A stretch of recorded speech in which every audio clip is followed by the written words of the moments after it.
As mentioned in Guatemala 1, my next destination after Nabash was Todos Santos Cuchumatan, high up in the mountains.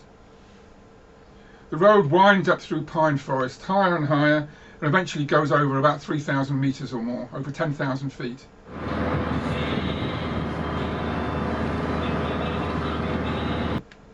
Then, after the long climb, the road starts to go down, down, down into the valley where the town lies, at 2,460 meters, just under 8,000 feet. This is the view from my hotel balcony, the Casa Familiar. At this altitude the nights are cold, and this is the same view in the chill early morning of my first day to be spent looking around town and to see what it had to offer.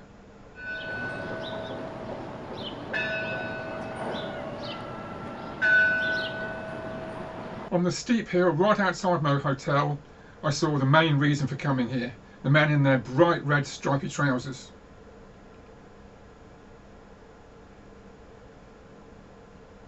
As with most small towns, there's a small market on the streets day in, day out.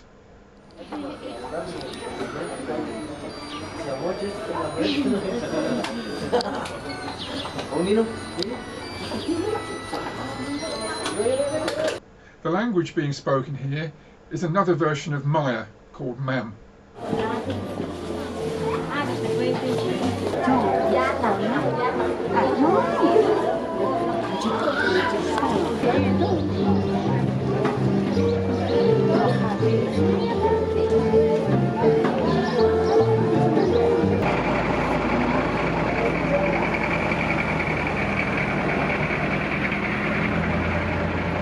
When I popped back to the hotel to use the bathroom, I discovered that they were roasting coffee on the ground floor.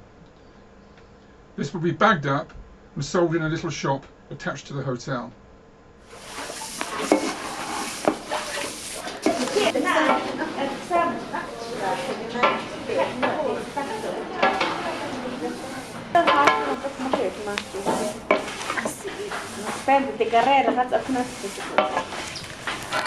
Back in the main plaza, there's always lots of men in their spectacular traditional dress just standing around doing nothing.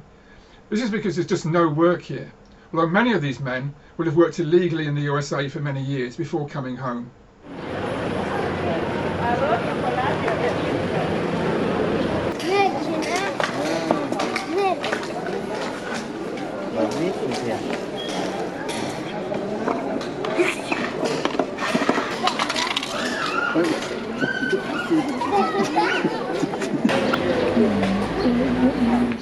At least one way of making money is to sell something, particularly something that you can eat or drink.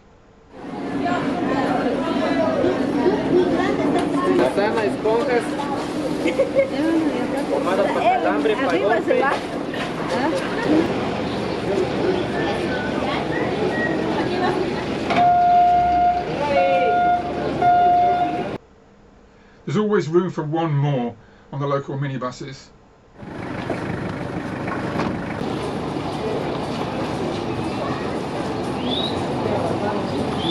Anything large and cumbersome is carried on the roof.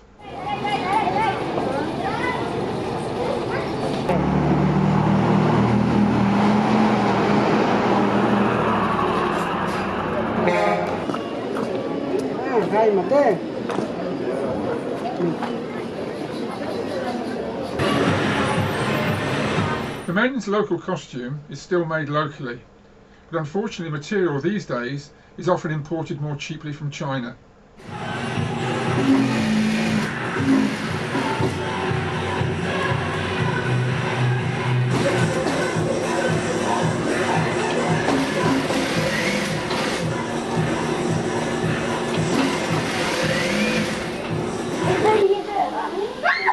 This woman is sitting at home making the stripe that goes up the back of the men's shirts. She absolutely refused to take any money for me to spend half an hour there filming her, even though Christmas was very close and she could have spent the money buying presents for the children.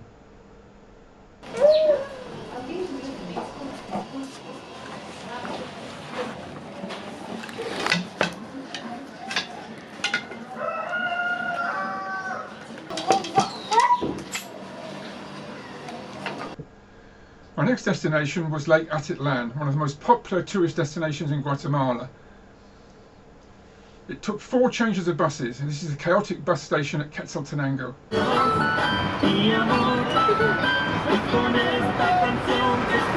My first stop was the small town of Sololá, well above the lake.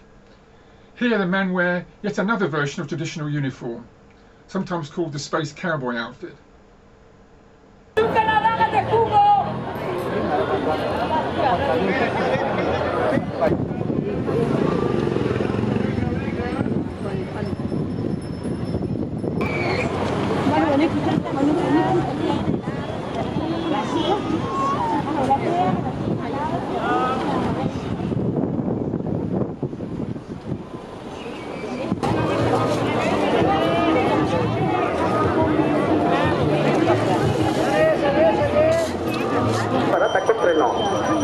Sale solo hoy 10 cada ruta, o sí que están cada mantel navideño, puro Oscar a 3. Para gente que sabe de precio, conoce calidad, venga por acá.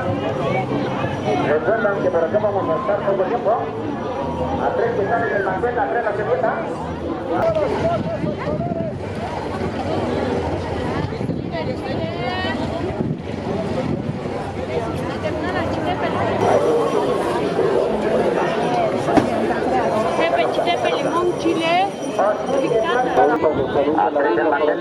Abre la servilleta. Tenemos la buena ropa, presión, aprovechala.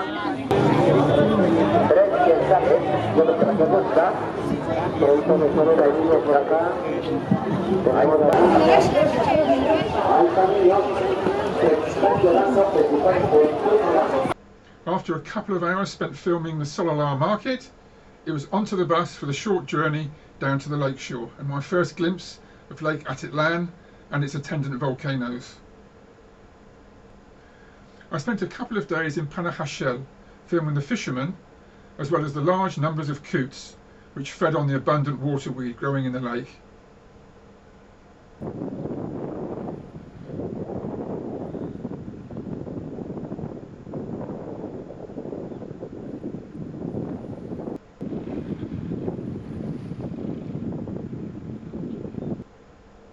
The growth of this weed was promoted by the large amount of effluent that was coming in from the nearby towns. You can see the stain in the water here.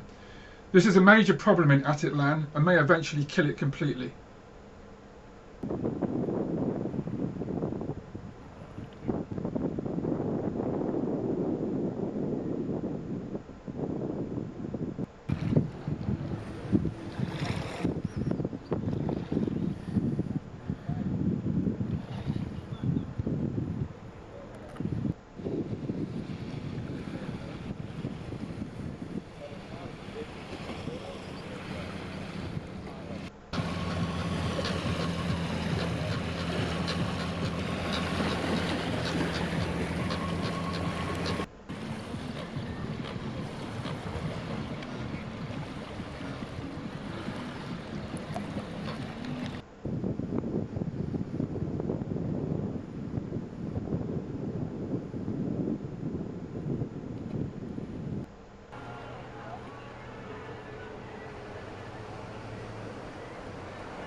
My next destination was the old colonial city of Antigua, probably the most popular tourist destination in the whole of Guatemala.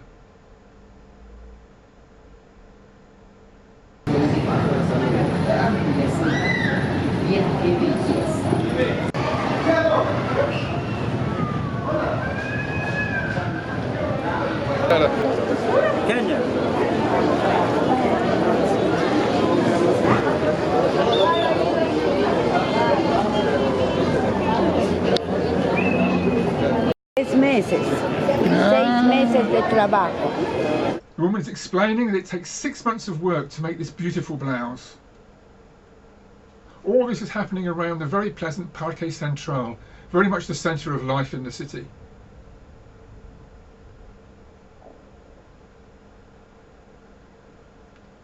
I always made sure I bought some nuts from the vendors. They need the money. Off he goes to try his luck elsewhere. The cobbled streets look lovely, but they're not so good for your suspension. Imagine spending all day sitting here, waiting for somebody to select something from her small basket of wares. She may have to support a whole family from what she can make each day. The Fuego volcano, which means fire in Spanish, is easily visible from the Parque Central and was erupting on and off while I was there. This arch of Santa Catalina was built so that nuns could walk from one side of the convent to the other without being exposed to the outside world. Being a passenger in a bus on Antigua's cobbled streets is like being in a boat on a choppy sea.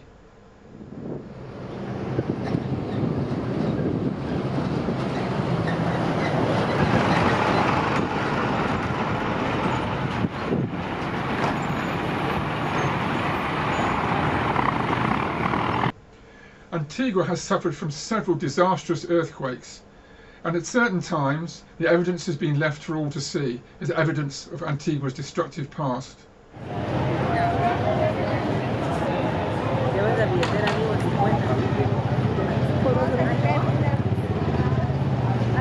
Whether these more modern buildings will survive the next earthquake, nobody knows.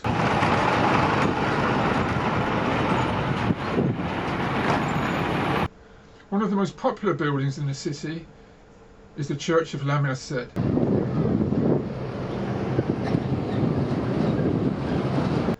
This is the same view after dark, all lit up for Christmas, with the adjacent night market a hive of activity.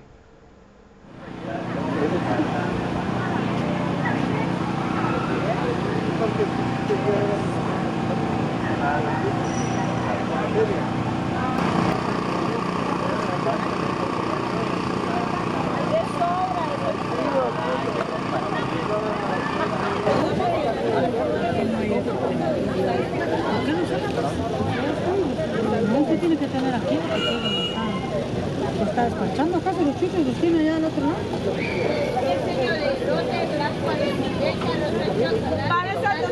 ¿Qué le damos?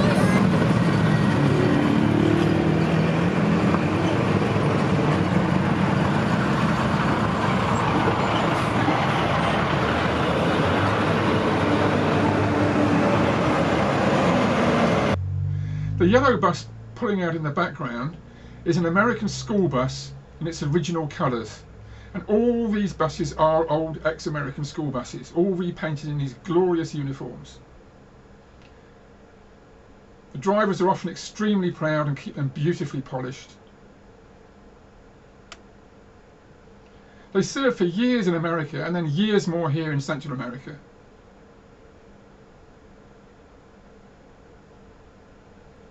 I took the bus for a day trip to the nearby town of Santa Maria de Jesus. This is the town square.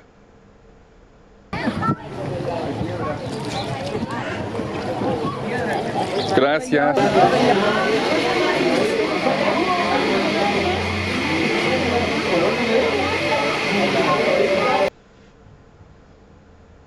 As so often in Guatemala, the women's clothing is spectacularly colourful.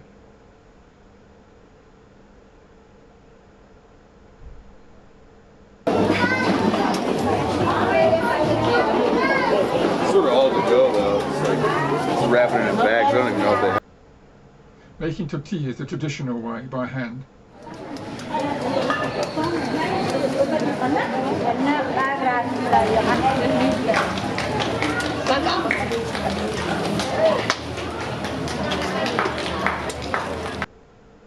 An ice shredder.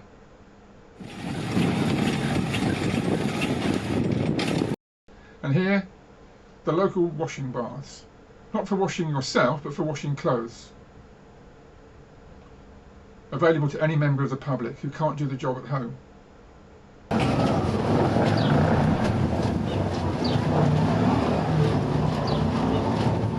Dice que se fueron a trabajar los grandecitos, ahora ya son ellos los que crecen. Si no te dicen los que